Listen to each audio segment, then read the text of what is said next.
명성 있는 웹툰 원작으로 해서 광장이라는 타이틀을 딱 달아놓고 존윅이란 신세계 짬뽕으로 관성처럼 뚝딱하고 만들었어요. 되게 관성적인 작업으로 느껴진단 말이에요. 아니라고 게으른 그렇게 만들어도 무난하게 재미는 있으니까.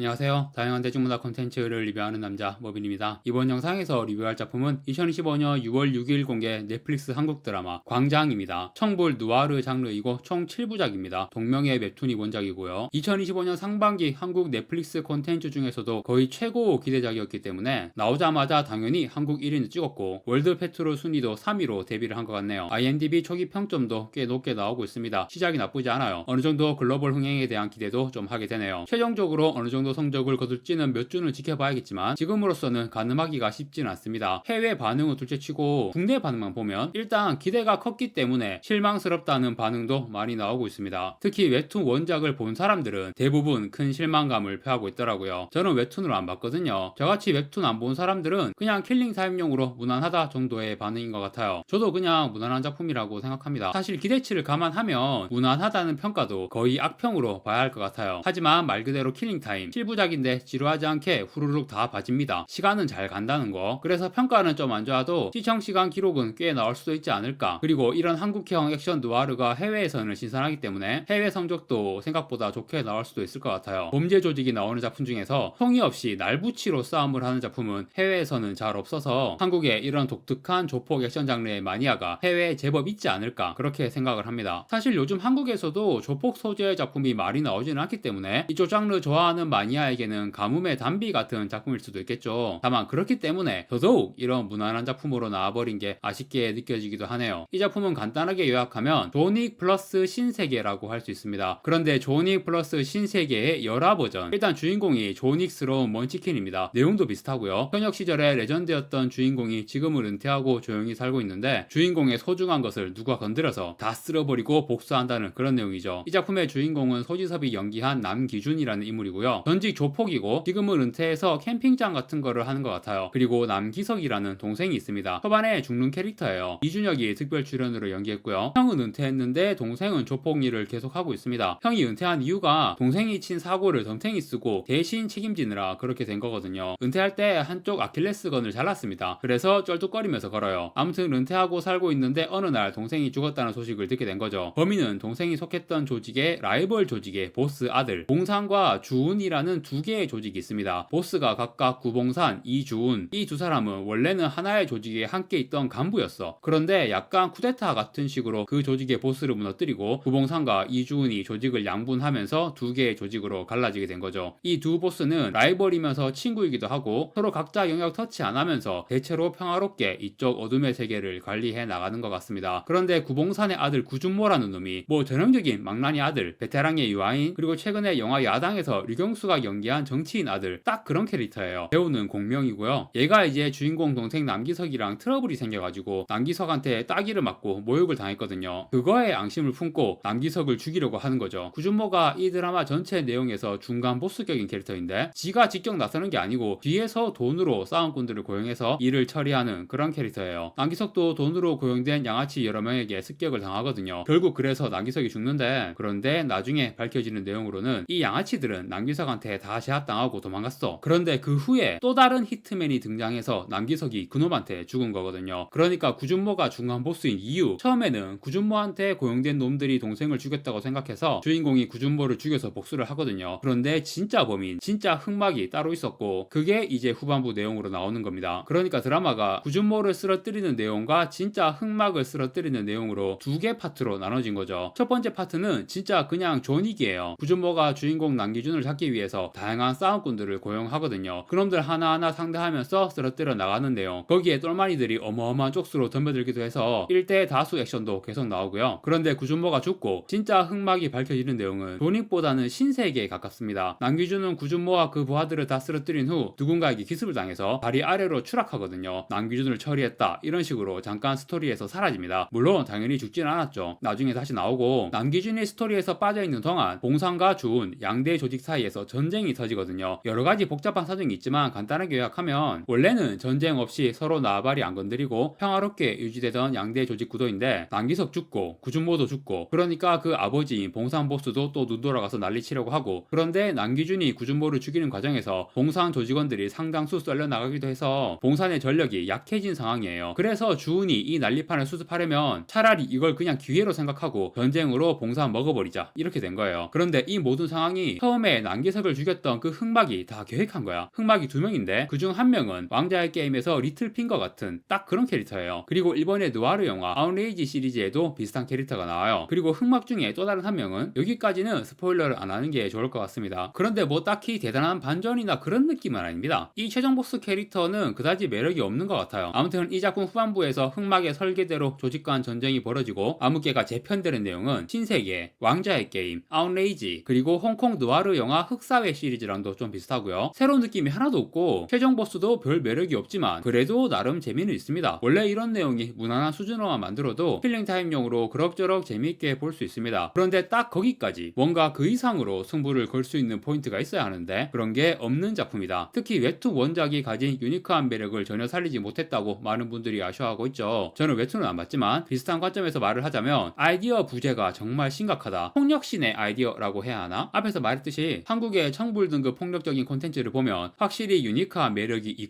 있었거든요. 이른바 올드보이 장도리 씬으로 대표되는 그보다 더 전이라면 친구의 마이 무드 아이가 이런 장면, 총질하는 액션보다 더 살벌하고 생생한 폭력의 느낌, 총기를 구하는 게 매우 어려운 나라라는 특성 때문에 청불 콘텐츠에서 이런 뜻밖의 유니크한 강점을 가지게 되었단 말이죠. 하지만 언제나 그렇듯이 한계 효용 체감의 법칙 이런 장면에 자극이 약해지지 않으려면 새롭고 신선한 면모도 계속 보여줘야 합니다. 폭력신의 아이디어가 굉장히 중요하다고 생각해요. 한국 느와르에서 신세계의 엘리베이터 씬 이후로는 그렇게 신선한 자극을 받았던 폭력신이 거의 없었던 것 같거든요. 제가 웹툰을 안 봤지만 원작 웹툰에서는 주인공 남기준이 굉장히 무자비한 폭력을 구사하는 캐릭터로 나온다고 하더라고요. 드라마를 보면서 초반에 그 PC방에서 양아치를 때려 눕힐 때 뭔가 좀 다르구나 싶은 느낌이 살짝 있긴 했거든요. 그런데 결국은 별거 없더라. 올해 개봉한 한국 느와르 영화 브로큰에서 하정우가 했던 거랑 크게 다른 점도 없더라고요. 광장의 소지섭, 브로큰의 하정우 둘 다 먼치킨이고 아주 개성적인 시그니처 무기를 가지고 있죠. 소지섭은 강화 야구 배트라고 해야 하나? 그런데 그거를 많이 쓰지도 않더라고요. 싸우다가 손에서 떨어뜨려서 그 후로는 그냥 되는 대로 싸우고 오히려 브로큰의 하정우가 자기 시그니처 무기를 작품 내내 잘 활용했죠. 기억자, 배관 파이프 같은 거 시그니처 무기를 활용한 유니크한 전투 방식이라는 점에서는 오히려 브로큰의 하정우가 훨씬 나았던 것 같아요. 저는 광장에서 보여준 이 무난하고 평범한 폭력신이 혹시 넷플릭스 콘텐츠의 한계인 건가 라는 의심도 들거든요. 정확하게 비중은 모르겠지만 제가 보는 넷플릭스 콘텐츠 중에서 청불 등급이 너무 많습니다. 그런데 제가 느낀 점 넷플릭스의 청불은 청불이 아니다. 이게 넷플릭스도 그렇고 대부분 OTT가 자체 등급 분류를 한단 말이에요. 그런데 극장 개봉 영화들을 영등위에서 제대로 등급 심의하는 거 멘치로 넷플릭스 콘텐츠를 심의하면 청불이 아니라 15세나 심지어 12세에 나올 만한 작품도 있을 겁니다. 그 정도로 넷플의 청불은 청불이 아님. 한국뿐 아니라 해외 작품까지도 신체의 주요 부위 노출 장면도 요즘은 거의 보기 힘들고요. 폭력적인 장면들도 뭔가 피도 적게 나오고 신체가 훼손되는 연출의 색감, 질감 이런 게 묘하게 리얼한 느낌이 부족하다고 할까? 요즘 나오는 넷플릭스 청불 콘텐츠의 전반적인 특징인 것 같아요. 진실은 알 수 없지만 넷플릭스에서 너무 자극적이고 해로운 콘텐츠는